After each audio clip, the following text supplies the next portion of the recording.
I don't know if you've ever seen The X Factor, but getting into rehab is like, it's like The X Factor. So I had to go for an audition, which is kind of like this. I was sat in front of a board, share my story, you know, tell him what I would do if I went to rehab and why I need it. And I was really honest. I remember the first meeting, I said, like, if I don't get into rehab, I'll kill myself. And that's not a threat. I'm not trying to emotionally blackmail anybody, but like, this is serious. Like, I'm at the point now is if I don't get into rehab, like, I'll kill myself. And it's that simple. And that's if I don't die from the state that I was in. At the end, he went, right, he says, so you've got a difficult decision to make. And he says, you need to choose what rehab you want to go to. And I was like, what do you mean? So I looked at, I was like, what? And I just looked at him and I literally just fell to the floor crying. And it was the first time that I'd ever really had hope.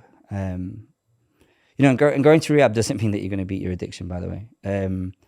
But even knowing that I had the funding to get into rehab was like an absolute weight lifted off my shoulders. And it allowed me the room I needed to actually focus on beating my addiction and coming to terms with everything that I'd been through, and also accepting that, you know, I also did a lot of damage during my addiction. You know, not just to myself, but other people around me. And, you know, I had to really accept that, you know, I wasn't a good person. It doesn't mean I was evil or, you know, I was inherently bad, but I made a lot of stupid decisions, and I hurt a lot of people in that process.